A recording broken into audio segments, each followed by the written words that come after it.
Petco Park, a new beginning, let's go. Started back rocking the brown. Ever since we've been knocking them down. Baby said she wanna go to the game. Taught her how to say Padre gang. Started back rocking the brown. Ever since we've been knocking them down. Mitchell and Ness with the old school name. All of the homies holler Padre gang. Yeah, that. Good day, everybody. Welcome to episode 204 of the Talking Friars podcast and YouTube show. I'm your host, Ben Fadden, coming to you live on YouTube here after the San Diego Padres just lost a series to the Detroit Tigers, the 40-win Detroit Tigers. I mean, this is not a series that they should have lost. The team did not play great. MacKenzie Gore got hurt. We have a closer problem. Oh, and the trade deadline's about a week away, less than a week away. And then the Padres need some help offensively as well. It feels like there's more holes to fill after this series. Maybe I already knew that there were going to be more holes, but after this series, it definitely feels like there's more holes to fill on this Padres team right now before the deadline hits than there were heading into the All-Star break. Because heading into the All-Star break, I was pretty confident still in Taylor Rogers. Like, yeah, he had that bad stretch in July to start the month, right? I know we're still in July, but to start the month, he had like 5 straight appearances or something with allowing runs, and that's obviously not good when you're the closer. So there was that, but then he had like 2 appearances where he pitched pretty well. The slider was back. He was attacking with the fastball. I was more confident in him.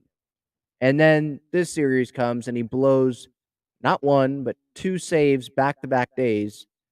And then the other options, and we'll get into that, the other options in the bullpen, they're not amazing either. And so it just feels like it's another hole that AJ's going to have to go address because I can't rely on Drew Pomeranz whenever he comes back. He just doesn't stay healthy. Pierce Johnson's not a closer, right? Who else? Jose Castillo. I mean, they're not even calling him up. They'd rather go with the Nelson Lamet over Jose Castillo. Michel Baez, he doesn't feel like a closer to me. Like, the reinforcements that they're getting back aren't closers. Taylor Rogers, I just can't trust him. He's not a lockdown closer anymore. That's just the way it is. And then the other options, Chris Matt's another option. And we'll get into more options a little bit later after we go over the games. But, Chris Matt, he's not a fireball pitcher, if that makes sense. Like, he doesn't blow guys away with velocity. So they got a closer problem. They need to go address the offense.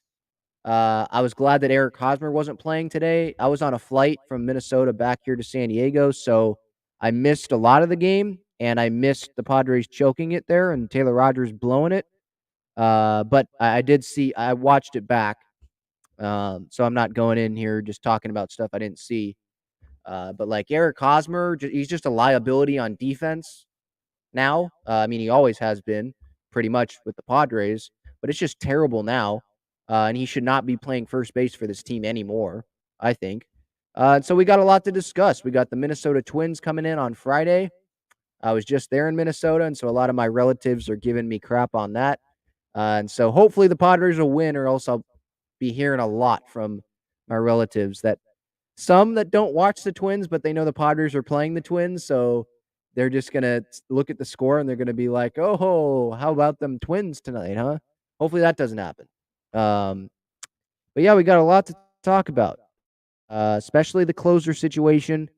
There's not a whole lot of updates about Juan Soto and the trades and stuff like that. Dennis Lin did predict today in the Athletic that the Padres would go acquire Wilson Contreras and just miss out on Juan Soto. Whatever it is, I mean, they need upgrades. Whatever they get, it needs to be a significant upgrade in this offense. And then I think they probably need to go get some relief help as well. Before we get started here, though, talking about the Tigers series, this episode 204 is brought to you by Gaglione Bros Famous Cheesesteaks and Garlic Fries. You can visit gaglionebros.com to view their entire menu, the phone numbers, the addresses, all that stuff. They have locations in Mission Gorge, Point Loma, and inside Petco Park. So if you're going to Friday's game or any of the games in this, like an 8-game homestand in 7 days, If you're going to any of the games, you can hit up the Gaglione Bros booths, the concession stands, and get yourself a cheesesteak or some garlic fries. So they're a great sponsor, great supporter of this show, and so I encourage you to check them out. Before we get into the game here, just trying to say hello to people that are coming in here in the chat. Turbo, Michael, John, Jeremiah. Jeremiah asked, did you hear Taylor Rogers' interview after the game? Voit had 2 amazing plays at first. Yes, he did. I did see those because I was sitting in the airport earlier in the game clipping highlights. But then the flight took off, so I did not see the end. Yeah, I did see the Voit 2 plays. I was reading Kevin Acey's article, Jeremiah, today, and that he put out after the game, and Rogers was just kind of flustered, it seemed like, according to Acey, and like he had to take a little bit of time to answer some of the questions, and was he tearing up or something? I thought I saw something about that. If I'm wrong, I don't want to say he definitely was, but I feel like that's what I think I saw that. But yeah, feels like he doesn't have a ton of confidence, and I don't blame him right now. It's hard to have confidence when you blow 2 straight games to the Detroit freaking Tigers. You know, it's a hard situation. Turbo, I appreciate your super chat. If you want to contribute, support the channel, the super chat function is available now because I'm at over 1,000 subscribers on YouTube. So if you're a podcast listener, you can head over to the YouTube, and there's the super thanks button on videos, and then the super chat button during live streams. And Turbo, donate some money here. I appreciate you. 13 left on base today. Hitters 3 through 7 went 1 for 17. Holy cow! I did not notice that. 2 more hits may matter. Probably never would have seen Rogers today. Yeah, okay. Yeah, I definitely understand where you're coming from there. I mean, 13 left on base. You want that to be lower, obviously. Early in the game, the part that I was watching, like it was Profar got a hit, Crony got a hit, I think, in his second at bat, but that was pretty much the offense through like the first like 4 or 5 innings, I think. Excuse me, first 4 or 5 innings, I think. So yeah, that's the off. Look, we said it for weeks, probably said it for months. The lineup needs some additions, significant additions, not Jake Marisnick, like Wilson Contreras or Juan Soto, someone like that. That's what they need. Ian Happ, significant additions because Estieri. I mean, did you see the 5 through 9 batters in this lineup today? I mean, it was embarrassing looking at that. Austin Nola, he's known for contact, and he's your 5 hitter. And then what was it? Kim, Grisham, Ruiz, or no, not Ruiz. Kim was after that. And I know Matthew Batten was hitting 9th. I know Manny had the DH day, but after that, you just don't have depth right now. And even the starters, like, they just need to play better, Trying to look at this is Monday's game. Let's start with Monday's game, and then we'll go to Tuesday, we'll go to Wednesday, kind of work our way through. And again, thank you for the super chat, Turbo. Anyone that has comments or questions, even if it isn't a super chat, I'll talk about it after I go through these games. We'll start with Monday and then Tuesday, Wednesday, because Monday's game sucked. 12-4. I was watching some of it. I'm glad I didn't watch the entire thing. I was playing some board games with some family in Minnesota. So they kind of forced me to do that. So I'm glad I didn't have to watch the entire game. But Monday, yeah, Jeremiah, do we need to talk about Monday? I mean, yeah, it's a serious reaction episode. Sorry. MacKenzie Gore gets hurt. Obviously, that's the big thing. Yeah, the team sucked on Monday, giving up 12 runs to the Tigers, allowing 4 home runs to the Tigers, a team that doesn't hit home runs. They're ranked last in home runs in Major League Baseball by like 20 home runs. It's absurd how bad they are offensively in terms of power. And the Padres aren't that far off in terms of home runs. They're like 6th best in the league. Not great for a team that's trying to contend for a World Series, right? But you'll have 4 home runs to the Tigers. You have Gore bouncing balls and just not hitting his spots. And then he exits with the shoulder inflammation, or elbow inflammation, I think. So it's definitely an elbow issue. I posted the clips on social media at Talking Friars on Twitter. And you could tell, like, he had so many misses, just missing his spots and all that, and then he was flexing his hand repeatedly. I just don't know, did the Padres not notice that? Like, Gore said post-game that he was feeling the pain, in his elbow, like, he was feeling it in that 5th inning. He pitched the 4th inning, didn't feel it, but when he came back out for the 5th, he did feel it, and he was feeling it throughout the 5th inning. So, there's 2 questions there. Why didn't the Padres notice him flexing his hand and take him out earlier? And why did Gore stay in and keep trying to pitch when he knew he was hurting? Like, I know it's not easy, right? You're trying to be competitive, and you don't wanna, like, be viewed as weak if you signal, for the trainers, but, like, Scherzer did that earlier this year. He knows his body, he knows what he's doing, and he signaled for the trainers, and the injury, now he's back. It didn't turn out as bad as it could've if he didn't, call out for the trainers as early as he did in that one start earlier this year. So I think it's both on the Padres and Gore there. Now, he still would have exited with an injury, and what we saw from him is really, really bad. He just didn't command. And the pitches that he did, or the outs that he got, most of them that I saw were like line drives to right field and stuff like that. I know he got a strikeout in there, but there were some balls in that at bat that weren't very competitive. He's obviously on the 15-day IL right now, and they called up Lamet instead of Jose Castillo. I still don't understand why they do that. But no, it's definitely discouraging seeing Gore. I mean, it was discouraging seeing him before the All-Star break, and it's even more discouraging seeing what we saw on Monday, and then he was taken out, put on the IL, because, I mean, I hate to just go directly to this question, and you know probably what it is. I hate to go directly right towards it because we are talking about a human being that has an injury. But as fans, we view these guys not just as humans, we view them as pieces of the puzzle, right? And the Juan Soto trade rumors have been flying all over the place since the All-Star game, or before that, a couple days before that. And we knew that if the Padres trade for Juan Soto, Gore is probably going in that. He's definitely going in that deal, at least before Monday. And now with Gore's injury, is he going to go? Are the Nationals going to be confident? Are they going to want to bring on a guy that might have to have Tommy John? Who knows? And then you're waiting till what, 2024 to get him back healthy? Do they want to take that risk when they're trading away the best player maybe in franchise, probably in franchise history, who's in his prime? If they don't want Gore, maybe that's a positive for us because then we get to keep him. But then that definitely means that in a trade, if a trade does go down, the Padres are going to have to give up Morejon easily because the Nationals are going to want pitching back in a deal.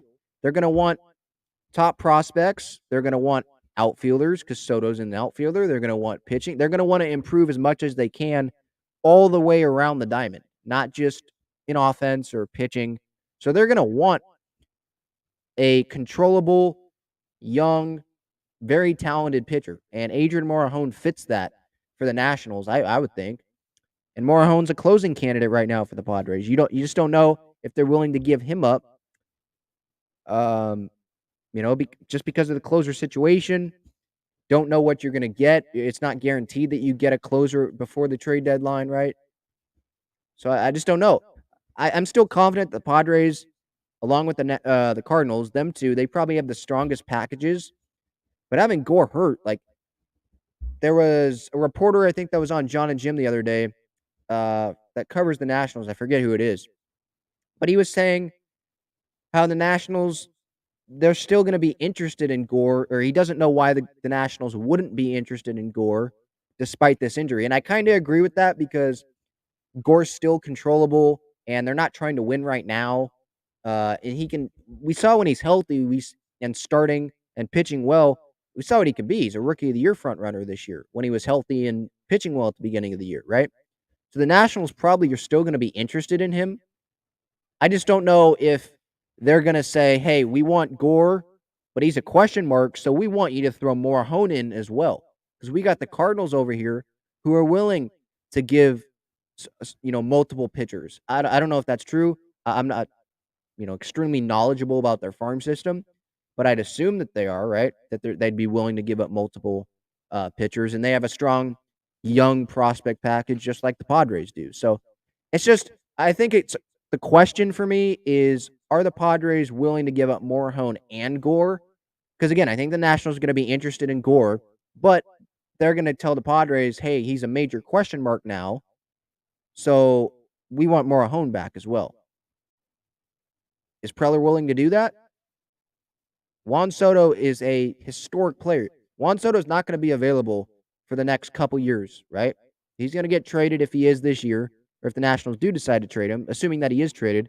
A Juan Soto type player probably could guarantee, unless the Angels try to move Ohtani or something, that type of player is not going to be available on the trade market in these next 2-3 years. So if you want to go get him, you got to go get him. I just don't know how much the Padres are willing to give up for Soto, and no one does except probably the Nationals. And I guess another thing is the Padres do risk losing out on outfielders if they just want to wait out this Juan Soto stuff till whenever the Nationals decide to trade him or not to trade him. They wait it out. Maybe Ian Happ goes to another team. Maybe the Cardinals decide to get out of the Soto stuff. Maybe that plays the Padres' hand. But maybe they decide to go get Ian Happ or something. I know he's in the division, but you get my point. Go get another outfielder, and the Padres don't get Soto. The Nationals decide not to trade him, and now the Padres are stuck, probably not upgrading their offense in the outfield significantly, So it's the Gore injury, I think, has definitely made it harder on the Padres to trade for Soto. That's where my mind went immediately from this Gore injury. And maybe that's a bad thing because it's a human being we're talking about. But I'm just viewing it from a fan perspective. And so I hope that anyone that disagrees or thinks that I'm, wrong to do that, I'm just viewing it from a fan perspective. You obviously want MacKenzie to be healthy and everything. You didn't want the injury to happen. But let's face it, all of our minds right now are probably on Juan Soto, right? Or the trade deadline.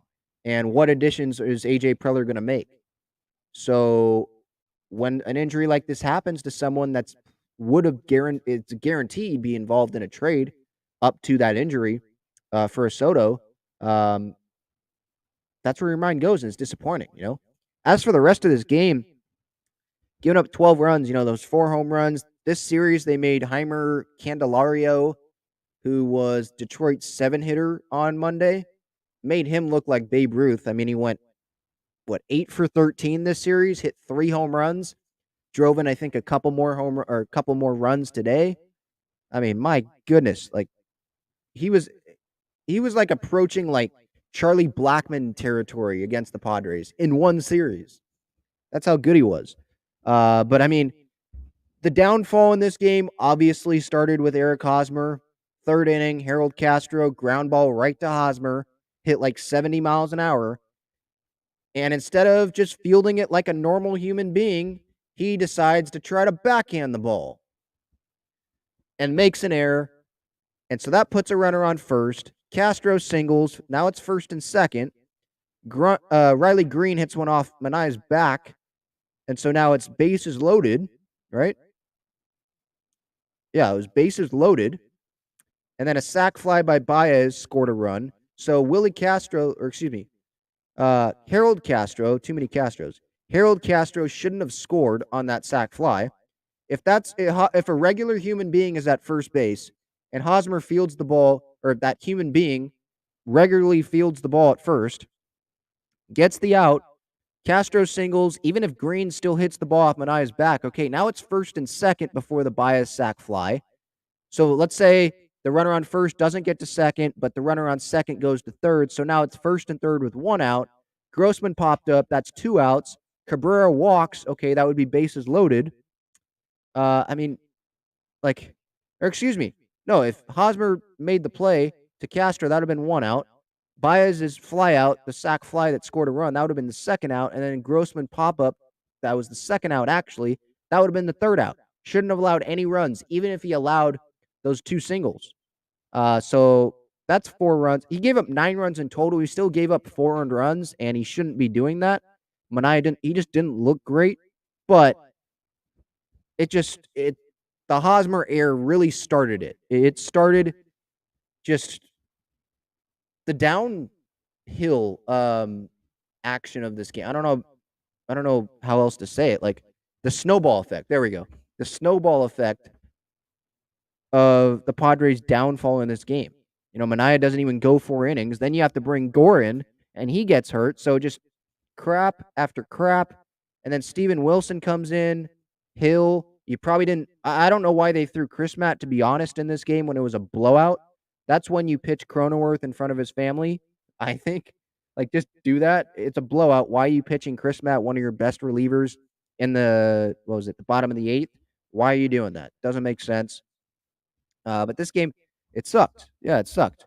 Yeah, the Padres, they came back a little bit, right? They came back. Well, no, it was the top 5th. They scored 3 runs, but that's not giving up 12 runs. They gave up 12 runs. You can't give up 12 runs to the Tigers. Just embarrassing. I mean, what else? I mean, the Gore thing, that's the main thing in this game. And then, Candelario, he homered twice in this game, made him look like Babe Ruth, like I mentioned. And then Hosmer, I guess that's another talking point here. I mean, Eric Hosmer, this guy cannot, this was my post-game reaction, after the game Monday. Hosmer cannot be the first baseman on this team anymore. It's at that point. It's probably already been at that point. He is a liability defensively at first base. And you have Will Myers coming back maybe on Friday. He's been in El Paso playing a little bit of first base, couple games there. Put him at first base. Try it. If Abrams is still having that biceps injury, don't know if it's an injury or if they're just really scared of him getting hurt or further hurting the injury before the Soto trade happens, before Soto is dealt to any team, if he is dealt. They don't want to play Abrams, and you want Crony to still be at second. You have Kim at short, Manny at third. Okay, put Myers at first. Try it. I know Luke Voit made a couple good plays at first today, but I know the Padres, they want him to be the DH to prevent him getting hurt. Put Myers at first. What do you have to lose? You get Nomar Mazara still in right field, and he's been playing well for the Padres since he's been called up. Then you have Profar in left. You have Ruiz or Grisham in center until the trade deadline, or maybe the rest of the year, depending on what Preller does. But putting Myers at first over Hosmer right now, when he's called up, hopefully on Friday, there's nothing to lose there. Do it. Eric Hosmer is a liability defensively. Oh, Ben, what if Will Myers is a liability defensively? Okay. Hosmer's doing that right now. It can't get any worse than what Hosmer's doing, can it? The team has lost 17 of their last 27 games. It can't get worse, can it? I don't think it can. Myers, I know it's been a while since he's played first base consistently, but Eric Hosmer is acting like he doesn't know how to play first base. It needs to change. He has the 5th most errors in baseball among first basemen. I thought that was low. I thought he'd be in the top 3, top 2. Defensive run saves, -2, not even positive. He's hurting this team. And you're seeing Bob Melvin making the right moves. Okay, if you want his bat in the lineup, and then he takes him out late in the games, that should be happening. But I think Hosmer shouldn't even be in the lineup most days. Why? Why is he in the lineup most days? Why? If he's in the lineup most days when Myers comes back, that just doesn't make a whole lot of sense to me, I don't think. Hosmer's going to produce more than Myers? It just feels like he's a ground out to second base almost every time. Yeah, he had a good series against the Mets. He loves Citi Field, and he says it still smells like champagne. We're not in 2015 anymore, Hosmer. Get a read for the room, if that makes sense. No one cares about that anymore. Stop talking about it. You're not doing anything for this team right now. Okay, yeah, like I just mentioned, you had a good series against the Mets. You want to give him congratulations on that? Sure, let's get some applause for that. But how about the rest of the time where he's dropping balls on the mound, throwing to wrong bases when the D-backs runner isn't even halfway to first base yet, and Abrams starts a play in the outfield, when he's trying to pick balls, not even looking at the ball, looking away from the ball. You know what should be happening the rest of the time, other than that Mets series, really, and April? This is what should be happening.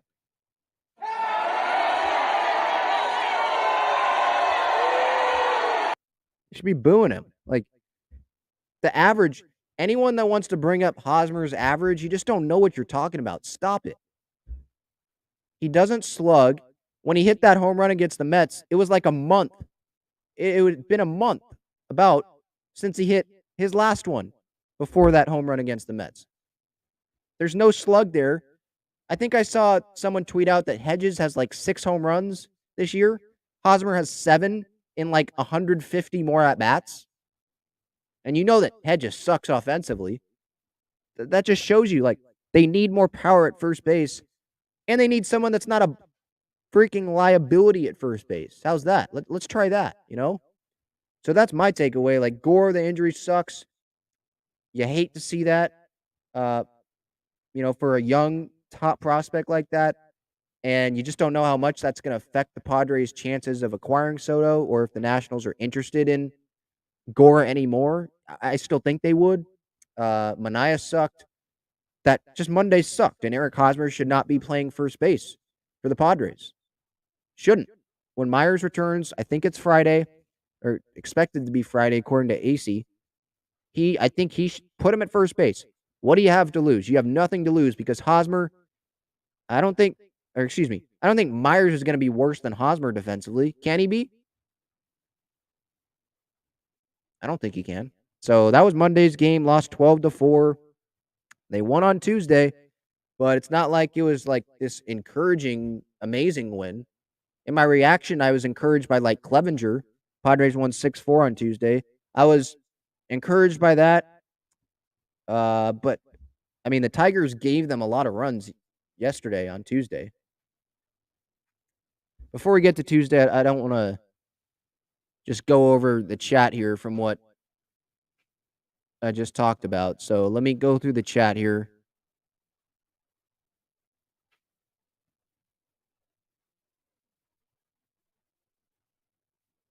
Jeremiah, Gore's injury won't stop a Nationals trade. Quan, I think Morahone was part of the package regardless of Gore's health. I don't really know about that. I don't think the Padres would be comfortable doing that. If they have to give up a healthy Gore and Morahone, that's a lot. Because you're trying to win this year, and if you trade Morahone, then you're making your bullpen worse. Like, Morahone, I think, is one of the closer options right now. Let's see. Jeremiah says, Ben, did you see the Nationals preview for 2023 tickets? There was players they profiled, and it was not Juan Soto. Well, because it's smart for them. Why would you profile Juan Soto when you know you're going to trade him probably, right? You're misleading your fans. That's why I was talking about the Musgrove stuff. They're promoting the 2023 season tickets, and they have Musgrove up there, the Padres. So that tells me that they're going to get an extension done, or else you're misleading your team. You're misleading your fans that are paying you thousands of dollars to watch the games.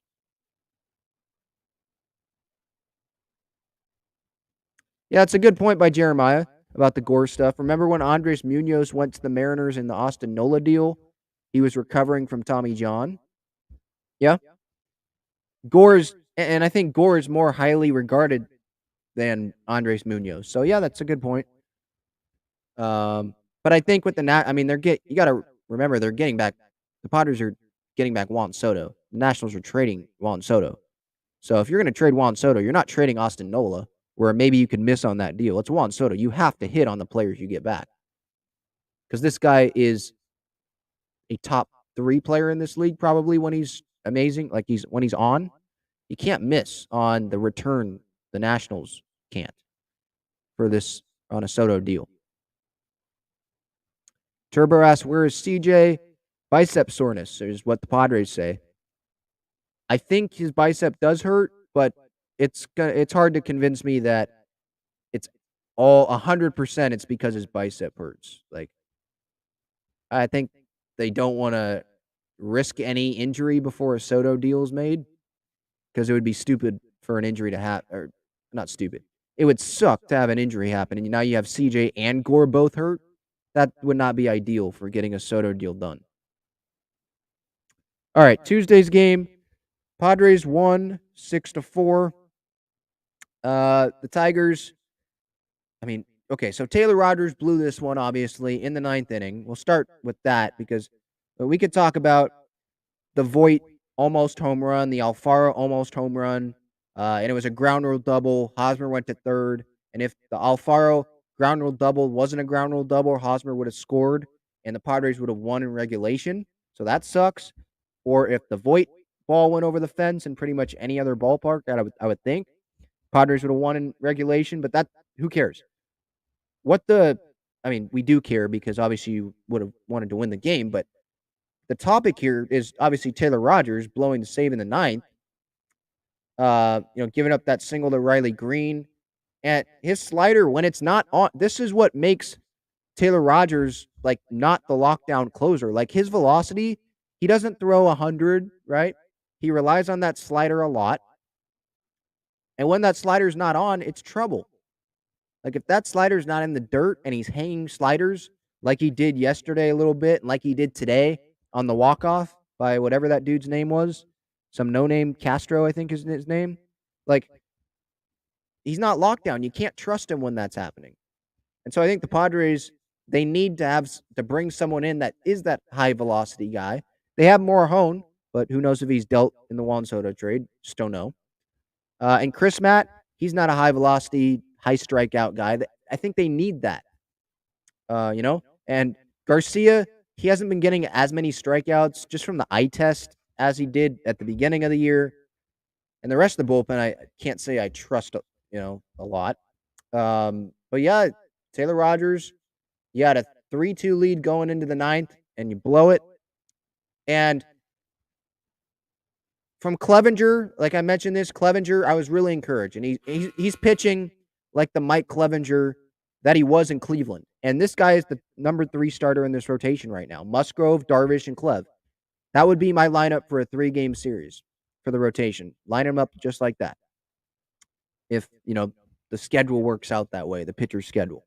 7 innings on Tuesday, 2 earned runs, 5 strikeouts, walked only 1 guy, lowered his ERA to 3.38. He's been nasty. I mean, the breaking ball, the fastball has some life to it as well. Like, I love what I'm seeing out of Clev. I loved what I saw from Clev. I like what I've seen since did he have COVID? I think it was COVID during that Colorado series. He came back and pitched out of the bullpen in the Colorado series. Was it a few weeks ago? And then after that, it seems like he's settled down. So I really like what I've seen out of Clevinger. That was a big takeaway, a positive takeaway from last night. But then the offense, like, sure, they scored 6 runs and they won the game. And Voit and Alfaro came up big. Alfaro came up big in the 10th inning with that 2 RBI single. But the Tigers gave them those runs, right? 10th inning, Soto's usually a 1-inning guy. He ends up pitching the 10th. And Cronenworth gets hit by a pitch. He ends up scoring. That's a free base runner that turned into a run. Manny had a grounder. Right? It was an error. That's a free runner that scored, right? And then Voit, the Padres didn't have to do anything to take the lead in the 10th. Hit by pitch with the bases loaded. Boom. Runner scores to give the Padres the lead. And then game was over there. Martinez got the save. That wasn't the game-winning run because the Tigers did score a run in the 10th. But my point is, and it happened today too, I mean, Manny had the drop. He hit a pop-up. First baseman dropped the ball, and then he walked, and then he ended up scoring. The Detroit Tigers, I mean, they gave the Padres a lot of runs. And so this series, the runs that they did score, some of them were really legit, but others, it's like, don't let the run total fool you here. That wasn't the best win, I don't think, on Tuesday night. And then they obviously choke today, and then Monday was just a really trash game to watch. Parts of the game that I did watch. And Oscar brings up the Detroit reliever who's throwing 100, Gregory Soto. I don't know a ton about him, and I'm sure that there are other teams that their biggest need is closer. And the Padres do probably need a closer. I think they should go get at least one reliever that can throw gas. but I think other teams would be willing to give up more than the Padres would for Gregory Soto. The Padres are probably going all in on Soto, the other one, Juan, and Contreras and Happ. That's what it feels like. Like, it feels like the Padres are like the perfect match for the Cubs with Contreras and Happ. And then they're one of the perfect matches for the Juan Soto deal. So it feels like that's what they're going to do. That's what they're going all in for. Where other teams, they'd probably go more all in for a guy like Gregory Soto than the Padres would. But yeah, this game, yeah, they won on Tuesday, but that's not what I'm going to focus on, obviously. I'm going to focus on Taylor Rogers sucking it up Tuesday and Wednesday, and MacKenzie Gore's injury, and the offense. Just how many runs they scored 6 runs on Tuesday, but Monday they scored 4. They gave up 12. They got out hit by the Tigers. That's embarrassing. So the first 2 games they scored 10 runs, and then so they got 13 runs in this series. The Tigers had, what's 12 plus 8? 20. So they got outscored 20-13 in this series by the Detroit Tigers, who they're known for not hitting home runs. They hit 4 on Monday, and they're known for not scoring a lot of runs, and they scored 20 runs. Can't happen. That cannot. I say this again and again and again and again. Like, these series, you can't lose these series if you want to be thought of as this real contender. Teams like the Dodgers and the Mets, like, I haven't looked at it. I don't know if the Dodgers have played the Tigers this year, but they probably sweep those series. They definitely win those series, right? Now, I know the Dodgers, they lost the Pittsburgh series at Dodger Stadium earlier this year, but that's probably a one-off for the Dodgers, right? And we can see that by their record. They're 65-32? We can see that by the record that those type series are a one-off for them. For the Padres, that's not really the case. Losing this Detroit series. Losing a 6-0 lead to the Diamondbacks this year. What was that one series? There was that bad series. Oh, the Colorado, duh. All those series in Colorado, losing 3 out of 4 the last time they went to Colorado. Just not being able to win much in Colorado. It's those series that they should be winning, or games that they should be taking to have more than 55 wins that they have right now. They're only 10 games over 500. Other teams, they'd love to be in that spot. But we're, as fans, we're seeing that the Padres, look, 10 games over 500, that's not what this team is. A lot of those wins came earlier in the year where they were playing a lot better, and Taylor Rogers was that lockdown closer. That's not who he is right now. So we're seeing the downward trajectory, while casual fans might look at the record 55-45 and be like, oh, it's okay. We'd love to be in that situation. Well, if you watch the team on a daily basis, would you love to be in that situation? JD's third. Thank you for the super chat. I appreciate it. Says Bomel is overrated. His BP/starter management is sus. Oh, bullpen and starter management. I mean, look, he has confidence in his closer. You kind of have to have confidence in your closer. But after the game, Kevin Acee was right in how it's pretty likely that there's going to be a new closer on Friday. So he is managing the bullpen. He's changing the closer. That's what it feels like from what I've read. And if you listen to him in post-game press conferences, he's pissed off. More pissed off than he was earlier this year, even when they were losing some games. Because he knows that they're playing sloppy baseball. And these are teams that they should be beating. And they're not, right? You beat Max Scherzer, then you allow 12 runs to the Tigers, and you lose the series to the Tigers. Like, don't you think that was embarrassing for Crony to have his family come in buses to Comerica Park? You're playing the Tigers, who have 40 wins this year, 40-59 after this series, and you lose that series to them? I'm sure he's probably a little embarrassed. Like, that can't happen. And talking about, to the Bomel is overrated thing. I mean, who do you want him to go to? Like, yeah, I've disagreed with some of his decisions this year, but a whole lot less than Jace Tingler. By the way, that Jace Tingler reunion's on Friday. Wonder how many players are going to go talk to him. What's the over-under on that? Like 5? Not a whole lot. Yeah, Hosmer Tingler. Wonder if they're going to talk to each other.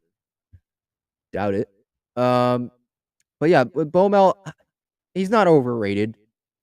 Like, how many guys do you trust in this bullpen? I think that's what it goes down to with his bullpen management. Like, how many guys do you trust? I don't trust Taylor Rogers right now, but he's the closer. He has to go to him. Luis Garcia, he doesn't like to have clean innings a whole lot. Chris Matt, I trust him, but maybe not like as a closer. Martinez, I trust. There's one. Chris Matt, okay, there's 2. Who else in the bullpen right now? Lamet, no. Wilson, no. Rogers, no. I guess I'll be nice. I'll say Garcia. So that's 3 out of how many guys in the bullpen? Right? Like, that's not good. And so if Bob Melvin trusts 3 guys in the bullpen like I do, then, or Morahone. Okay, 4, sorry. I definitely trust Morahone. So 4 out of the 8 guys in the bullpen, you only trust half of the bullpen? That's not good. So he has a limited amount of guys to go to. You know? If he trusted a lot of these guys in the bullpen, then maybe I'd get on him for bullpen management. But you can't throw those same 4 guys every day, right? So I think a little bit is on the bullpen construction and some guys being hurt. That's what I would say to that. Moving to today's game, 4-3. Padres had the lead. What was it, in the 7th? I was looking at the highlights. They had the lead. Hang on, let me pull that back up. Taylor Rogers blew it again, left that slider up, and there was that, what was it, a double over Mazara's head and right. Candelario started off that 9th inning. Padres were up by a run. Tigers scored 2 runs. Candelario had the double. Scope had the nubber down the third baseline that Manning didn't pick up. Rogers didn't pick up. Not going to get on Rogers for that. He got the pitch that he wanted. It was a nubber down third base, and that was the smart play. Trying to pick it up and throw it, maybe make an error to first base. That's not what you want to do there because you know that tying run will go score. He's running to third base. He's at third base during that play, or as that play's happening. And so he will walk home if you make a bad play. So you just had to eat it. It was Rogers where he gave up where he hung that, it was a slider, right? Hung the slider. Who was that to? Castro? Hung that pitch, and it went over Mazara's head, and it was almost a home run. Victor Reyes, yeah. That's what I was mentioning earlier in the episode. Like, when he's hanging sliders, I can't trust him. No one can. Let me put that comment down. You just can't trust him. And there's only a few guys I trust, like I just went through, like 4 guys that I trust in the bullpen, like in specific roles, but I don't know if I trust them as closers. Like Nick Martinez, I think I would trust him as a closer. Adrian Morahone, I think I would trust him as a closer. That's 2 of the 4. Garcia, I would not trust as the closer. Who's the other guy? Chris Matt? Wouldn't trust him as the closer because he's just not that strikeout guy. And as a closer, sometimes you need to have strikeouts. You just do. So, yeah, it's Taylor. He should not be the closer on Friday if the Padres have a lead. Until he pitches like the 7th or the 8th inning, or you put him in a 4-run lead or something like that, and he can find that slider again, you can't have him pitch in those 1-run games. You can't. Because you can't trust him. If I'm Bob Melvin in that dugout and say, all right, it's Taylor time, put him in, I'm confident that he's going to go get the save. He hangs one slider in that inning and you know, oh, here we go again. Yep, that's going to be blown. And the umpire last night, yeah, maybe he was squeezing him a little bit, but those pitchers were still balls. And right now he doesn't.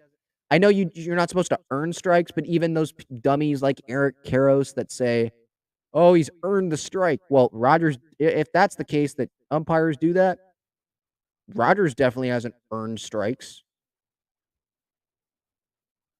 When you can't throw, or when you hang the slider, you can't throw the slider where you want to. Then the fastball's missing up and away a little bit sometimes. You're not going to get calls. So let me know in the chat if you're on the podcast audience here. Let me know at Talking Friars on Twitter or on the YouTube page in the comments for this episode.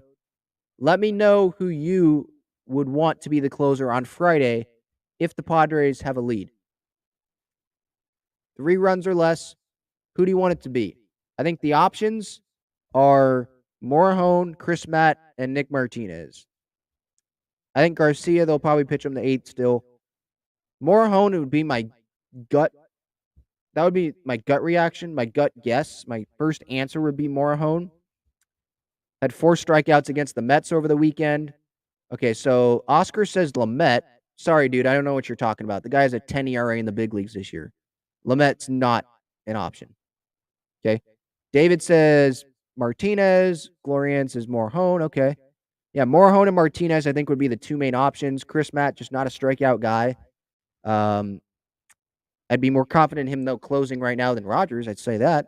Sky says Morahone. Yeah, I would say I'd lean towards Morahone. I know it's a small sample size this year, not a lot of innings, but he's pitching well right now. 4 strikeouts against the Mets over the weekend, throwing 99. Don't know if he's going to be packaged for Juan Soto or anything like that. But as for Friday, assuming Morahone's on the roster, I'm going to go with him. And Martinez, I think he fits better. I think Morahone and Martinez fit better as multi-inning guys. One goes one day, and next day the other pitches multiple innings. But if you're going to go 1 inning for one guy and multiple innings for the other, I'd go Morahone as the closer, and I'd have Martinez pitch multiple innings, maybe the next day or maybe the same day, however they want to do it. That would be my gut. I'd still be confident in Martinez. I like the fastball. I really like his changeup. I mean, it's a nasty changeup when his changeup's on. I don't think he hits 99. Doesn't he sit around 95, though? So I'd still want to go with the higher velocity guy. And I loved what I saw. I know it's recency bias, but I loved what I saw at Morahone against the Mets over the weekend. Thanks for the super chat. I'm speaking. That's not how I speak. Super chat, David. Thank God I can finally donate to you. Congrats, 1K. Thank you. I appreciate that. Yeah, it's been a little over a year to get to 1,000. But I'm not doing it for the money. I put it out there just because it's, who wouldn't want some extra money to help pay a little bit for college or anything. It's not a lot, but I do it because I love talking Padres with you guys, and it's just in my blood. The Padres are a huge, huge part of my life, so this is why I do it. I don't do it for the money. I'm not getting paid a lot to do this. I don't get paid for the pregame shows or the bullpen charts that I put out, or I don't get paid for the in-game highlights that I clip and put out on the Talking Friars Twitter. I do it because I love the Padres and love baseball. So I appreciate all the support. Where were we? I mean, yeah, so Morahone, Chris Matt, Martinez seem like the 3 closer options if it's not going to be Taylor Rogers on Friday against the Twins. 3-game set, and then they play 5 games in 4 days against Colorado. The doubleheader on Tuesday, I'm going to Monday and Wednesday, and then Friday, Sunday this weekend. I'd go with Morahone, and then Martinez, and then Chris Matt if I'd put them in order. But yeah, a lot of people in the chat here saying Morahone, some saying Martinez. It'll be interesting. Those are in-house options. Obviously, Preller can make a trade and acquire, a reliever. But in-house options, that's all we can really do because we just don't know. There's so many relievers out there. We would just be blindly guessing of relievers that Preller would target. It's not as clear as hitters, right? We're not hearing reports about Padres' interest in 5 relievers like we are with Contreras, Happ, and Soto. So I'm just going with in-house options. But yeah, Rogers, I don't think should be the closer on Friday. He's not earning it right now. He's just not. And losing this series, obviously, is unacceptable. They got to play better. They can't be sloppy. If Myers is back on Friday, I think he should be at first base. Hosmer should be nowhere near first base at Petco Park. That's just my thoughts on that. And the Gore injury sucks. And Candelario, they made him look like Babe Ruth in this series. 8 for 13, 3 home runs. A team that doesn't hit home runs, they hit a lot of home runs. It's unacceptable. Give up 12 runs in game 1 of the series. You get outscored 20-13 in the series by the Detroit Tigers. We're not talking about the Dodgers. The Tigers cannot happen if you want people to take you seriously. Cannot happen. All right. That's kind of a reaction to this series. Hang on. Let me clear this spammer in the chat here. Sorry about that. Yeah, Jason, that's another name. Yep, David Robertson from the Cubs. He might be available. But other teams are also going to be interested a lot in him. Oscar says, are you from San Diego? Yep, born and raised San Diego County.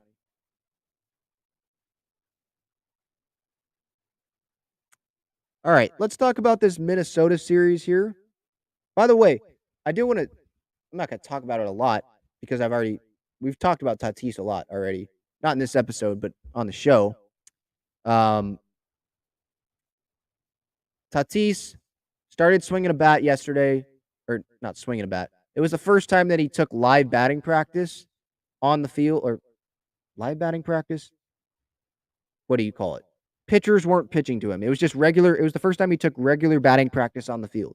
Yesterday at Comerica Park, hit like 6 home runs to left field. Cool. I'm not going to talk about that too much because we know the timeline.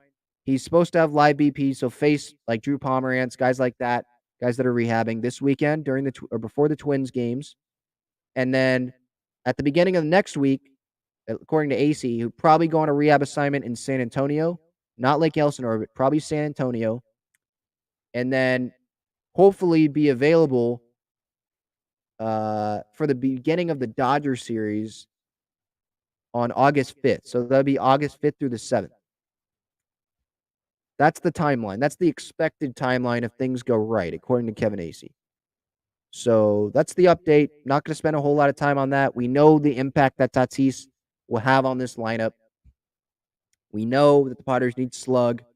We know that he's just an energy boost when he's playing, and fans get excited and all that. We know the impact that he'll have. So that's just an update. That's a Fernando update from what happened during this Detroit series. All right. Let me check Twitter real quick. Don't see updates on anything. This Twins series. So the Twins, they just lost 2. Actually, on the plane, I was sitting next to a Twins fan coming home from Minnesota. He's going to the Twins Padres games, and we were talking about it. And he said that the Twins lost both games in Milwaukee. It was just a quick 2-game series on Tuesday and today. That the Twins lost both games. Yesterday, they lost 7-6. They came back and then lost in the 9th on a walk-off. And then today, it was the YouTube game. The Twins lost 10-4, so they got whooped as well.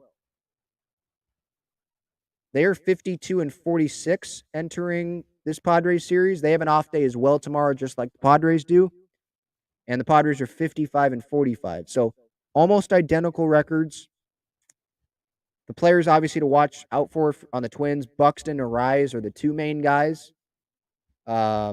Miguel Sano just came back for them, but I know he sucked at the beginning of the year. He was on a rehab assignment. Do they have the starters available yet? Friday, Joe Ryan. So that's going to be a tough one. He's probably one of their best starting pitchers, Joe Ryan for the Twins. And then Snell on Friday. That's at 6:40. Padres will be in their City Connect unis. They're 2-0 in them, so hopefully they'll be 3-0. And then Saturday, it'll be Sonny Gray for the Twins against Joe Musgrove. Hopefully an extension's done by then. Tomorrow would be a great day to get an extension done. Off day.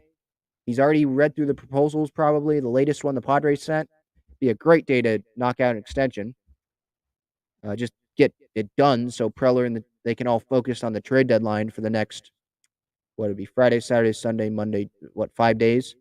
Just put all your focus on that. Get the Musgrove extension done. That would be great. But that's Saturday, 4:15, Sonny Gray against Joe Musgrove. That game's on Fox, so it's not on Bally Sports. That's on Fox. Then Sunday's game, that's at 1:10. No starter's been named for the Twins, but Shamania will go for the Padres, looking to bounce back after a bad start in Game 1 of that Tigers series. So after losing to the Tigers in this series that they just played, it feels like they really, really should beat the Twins in this series. But the Twins are kind of like an identical team to them, or to the Padres. So it'll be a tough series. And I think the Padres will win this series. I think they'll win the Musgrove game on Saturday. And I feel like Manaea is going to bounce back on Sunday. And Snell, you just don't know what you're going to get out of him. He pitched pretty good against the Mets his last time out. Got out like in and out of every jam humanly possible. So I can't say I'm like confident the Padres will win on Friday. But I can't say like, oh man, I'm not confident they won't win. So I think they'll win Saturday. I think they'll win Sunday. Friday, maybe. Maybe not. But 2 out of 3, I think they definitely need to take after losing 2 out of 3 to the Tigers. But that's the Padres baseball. I mean, they lose to the they can't beat the sucky teams, but then they can go contend with the Mets, right? They're the best team in the National League East. So it's weird. It is weird. Anything else to talk about? Any questions from the chat? Carlos Correa, Oscar, yeah, he's another name. He wasn't an all-star this year or anything. Let me look up some other names to see I mean, Buxton and Ariza, they're 2 big guys. Remember, Pagan's on this team. Whoa, that was a big voice crack. Emilio Pagan is on this team. He hasn't been pitching that great. Jorge Polanco has their 3rd best WAR. Correa's WAR this year is 2.3. Kepler is in there. They have Gary Sanchez as their catcher, and Gio Urshela as their, I think, 3rd baseman. So those are some guys. They're a pretty good team. Pretty good team. And Joe Ryan's on Friday, Gray on Saturday. Maybe it's Chris Archer on Sunday. But yeah, Baseball Reference has Emilio Pagan as their closer. He has a 5 ERA this year. So maybe the Padres can get to their bullpen and they can win that way. It'll be an interesting series. Hopefully the Twins don't win, or I'm going to be hearing it from relatives. Tim asks, what do you think of the ESPN article with the possible Cubs trade? It has Padres getting both Cubs, Happ and Contreras, the all-star center fielder and outfielder, or center fielder and catcher, sorry. I think it's likely if they're going to get Happ. Well, I can't say any trade's likely because we just don't know what Preller's thinking. But I haven't really seen any other team linked to Happ and Contreras in a trade other than the Padres. I think they're the most likeliest team to get Happ and Contreras. I think they're one of the more likely teams to get either of them, Contreras or Happ. With Contreras, he's a free agent after the end of the year. You wouldn't think that they'd bring him back. It's just a question of, are they willing to give up Alfaro and Campusano? Maybe that, because I feel like that's what the Cubs would want. Campusano definitely would have to go. It's just a matter of if maybe the Cubs take on Hosmer's contract, and then the Padres say, oh, sure, here's Jorge Alfaro. We just don't want Hosmer's contract. And you can you can figure out the catching situation next year. I know Alfaro's a fan favorite. He seems like he's comfortable here now, and he works his butt off. But Wilson Contreras is still an upgrade for this year, and they are trying to win this year. And yeah, you want Alfaro for next year. But again, if they get Soto, then you trade Alfaro, I think, in the Contreras deal because you're going all in. You don't want to waste a pennant race of Soto, right, and a pennant race of Tatis and Manny, right, and Musgrove, and this rotation that you're not going to have next year, at least all of them. I don't think it's possible for all of them to come back. You can't waste a year. So if you're going to get Soto, go all in and get Contreras. Give up Alfaro if you need to. I know fans want to give up Nola over Alfaro, but that's fans wanting the best trade for us, obviously. And obviously you should want that. But you're not looking at it from the Cubs' point of view. Why would the Cubs want Austin Nola over Alfaro? Alfaro's the better player. So, of course, they're going to ask for Alfaro over Nola, He has another year of control. He can start if they don't want Camposano catching all the time. Like, of course they'd want Alfaro over Nola. You got to look at it from their perspective, too. So, it'll be interesting. Trade deadline's less than a week away because, today's Wednesday. So, next Tuesday at, I think, 3 p.m. Pacific time. So, we'll see. Upgrades need to be made. Will they get a closer or will it be internal? I think Morahone should be the closer probably on Friday. Definitely not Rogers. And hopefully Myers is back on Friday, maybe playing first base. We'll see. I think that's going to do it. Episode 204 of the Talking Friars podcast and YouTube show brought to you by Gaglione Bros Famous Cheesesteaks and Garlic Fries. I am your host, Ben Fadden. Enjoy the night. If you're listening to this on the off day on Thursday, enjoy the off day. I'll be back for the pregame show, probably Inside Petco on Friday. And that'll do it. So enjoy the night, everyone. Maybe get your head off of the Padres or away from the Padres, or keep going to baseball trade values and seeing how the Padres might upgrade this team. We'll definitely be talking about it. So that'll do it. All right. See you, everybody. Go Padres.